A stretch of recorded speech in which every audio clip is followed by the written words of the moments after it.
ایک بڑی پیاری دعا جو کہ سخت سردی میں جہنم کی سردی سے بچنے کی دعا ہے۔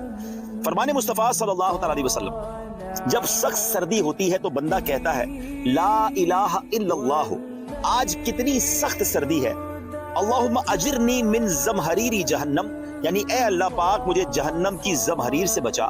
تو اللہ پاک جہنم سے فرماتا ہے میرا بندہ تیری زمہریر سے میری پناہ میں آنا چاہتا ہے، تو میں نے تیرے زمہریر سے اسے پناہ دی۔ صحابہ کرام علیہ رضوان نے عرض کی جہنم کی زمہریر کیا ہے؟